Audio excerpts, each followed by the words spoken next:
اهدنا الصراط المستقيم صراط الذين أنعمت عليهم غير المغضوب عليهم ولا الضالين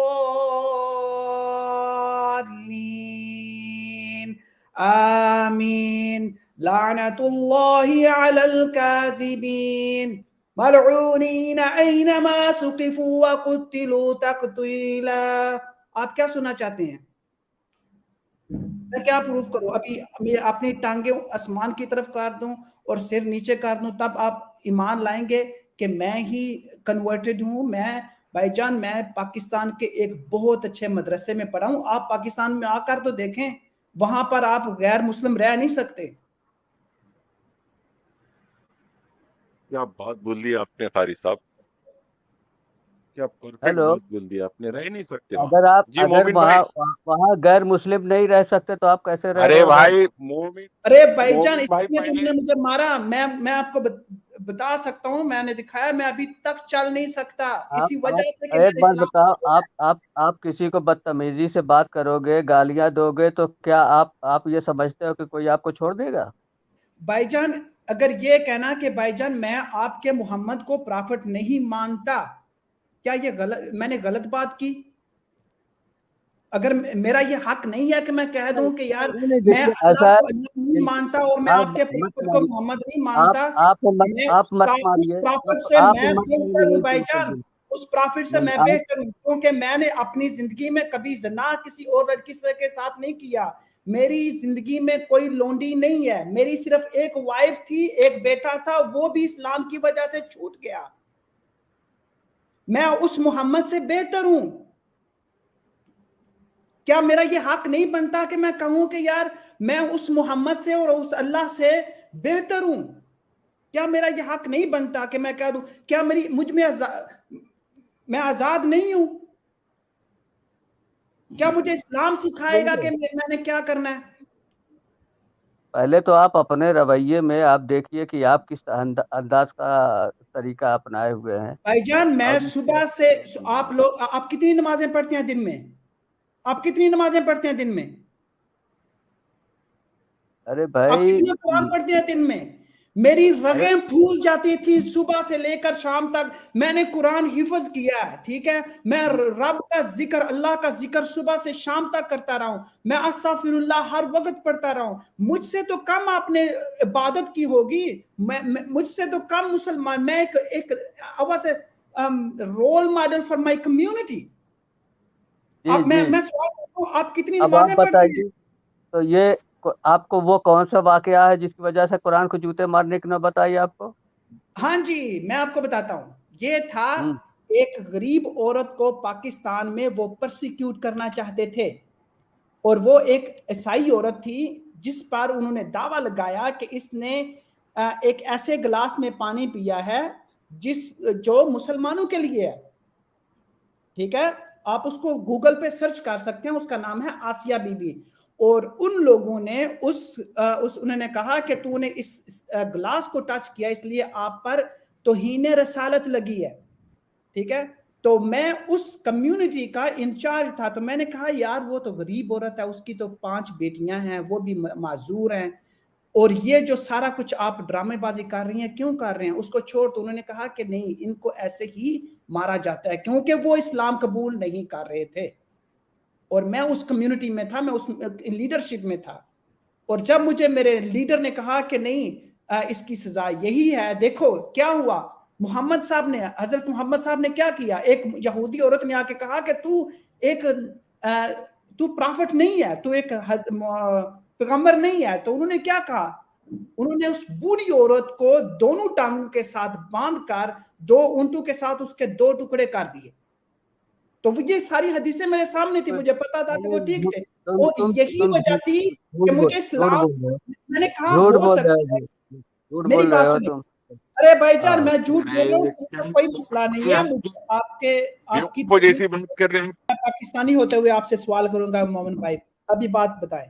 ایک بھائی ہے, ایک انسان تھا جو کینیڈین تھا, پاکستانی تھا, وہ کینیڈین شہرت رکھتا تھا, وہ پاکستان میں آیا, وہ احمدی تھا, اوکے. اور اس پر توہین رسالت لگایا گیا کہ اس نے مرزا غلام احمد کو اپنا نبی مانا, اور اس کو توہین رسالت کے کیس میں اندر کر دیا گیا. یہ 2 سال پہلے کی بات ہے, آپ گوگل پہ ریسرچ کر سکتے ہیں. موبائل اپنے فون پہ صرف گانے سننے کے لیے نہ رکھا کرو, بلکہ ریسرچ کرنے کے لیے رکھا کرو, ٹھیک ہے. تو میں کہتا ہوں کہ وہ اس کو توہین رسالت کے لیے کا کیس, اس پر الزام لگا کر اس کو جیل میں کر دیا گیا. وہ اپنے کورٹ میں تھا جب اس کی ہیئرنگ ہو رہی تھی, اور وہاں پر ایک 19 سال کے لڑکے نے آ کر ان دا کورٹ اس کو شوٹ کر دیا, اور اس کو پکڑا, پولیس نے اس کو پکڑا, اور وہ جتنے یہ ایکٹ آف کرائم کے سریڑی میں آتا ہے, زمرے میں آتا ہے, صوبے میں آتا ہے. میری بات ختم ہونے سے اسلام کا خلاف ہے, اسلام کا خلاف پہلے, ٹھیک ہے. اس نے اس کو کورٹ میں قتل کیا, اور اس نے کہا, وہ جتنے وکیل تھے انہوں نے کہا کہ ہم آپ کا فری کیس لڑیں گے, کیونکہ آپ نے اس انسان کو جس نے توہین رسالت کیا, اس کو کورٹ میں مارا, ٹھیک ہے, جج کے سامنے. اس کی فوٹیج بھی گوگل پہ ہے, یوٹیوب پہ ہے, ٹھیک ہے. اور اس نے کیا کہا, اس نے کہا کہ حضرت محمد لاسٹ نائٹ میرے ڈریم میں آئے ہیں, اور اس نے مجھے یہ ویپن دی ہے, اور اس نے کہا ہے کہ جاؤ اور اس گستاخ رسول کو جو ہے وہ مار دو.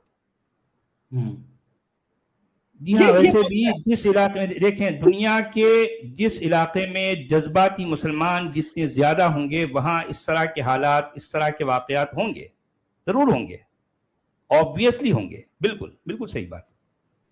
میں جب حفظ کرتا تھا, تو جب میں نے جہاد کے لیے جوائن کیا, تو میرا کیا موقف تھا, ٹھیک ہے, کہ یہی تھا کہ یہ دنیا ساری فانی ہے, ٹھیک ہے, اور یہ قرآن ہے جو میرا کفن بنے گا, ٹھیک ہے, اور ایک ہی چیز ہے جو مجھے جنت میں لے کے جائے گی, وہ جہاد ہے. میں کیا کہوں اس بھائی کو, یہ تو کچھ بھی نہیں جانتے, یہ تو کچھ بھی نہیں جانتے. بھائی جان, آپ پاکستان میں آ کر ایک کدو کو کدو کہہ کے دکھاؤ, اگر آپ کدو کو کدو شریف نہیں کہو گے تو وہ آپ کا سر تن سے جدا کر دیں گے. آپ شکر کرو کہ آپ انڈیا میں ہو. پاکستان میں شکر کرو بھائی, مسلمانوں, شکر کرو کہ تم لوگ انڈیا میں ہو. شکر کرو, صرف کم سے کم اس بات کا شکر کرو کہ تم بھارت جیسی جگہ پر ہو.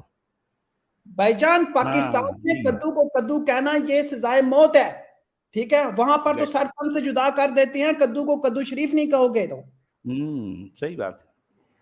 میں صرف آخر میں یہ کہنا چاہتا ہوں, سچ والا جی, آپ کو اور آپ کی ٹیم کو سب کو مبارکباد ہو, اور خاص کر میں یہ کہوں گا ایز اے پاکستانی کہ آپ اور آپ کی ٹیم ایک گفٹ ہیں انڈیا کے لیے, اور پورے مسلمانوں کے لیے جو کہ آپ کی لینگویج کو سمجھتے ہیں, وہ چاہے وہ بنگلہ دیش سے ہوں, افغانستان سے ہوں, پاکستان سے ہوں, اور انڈیا سے ہوں. آپ اور آپ کی ٹیم ایک گفٹ ہے ان کے لیے. اور میں اپنے تمام دوستوں سے کہوں گا, چاہے وہ مسلمان ہیں یا ریڈیکل مسلمان ہیں، یا وہ مسلمان ہیں کیونکہ ان کے آبا و اجداد مسلم تھے، میں کہوں گا یار صرف ایک دفعہ اس کو سمجھنے کی کوشش کریں، آپ کی زندگی چینج ہو جائے گی، کیونکہ یہ موقع بار بار نہیں آتا۔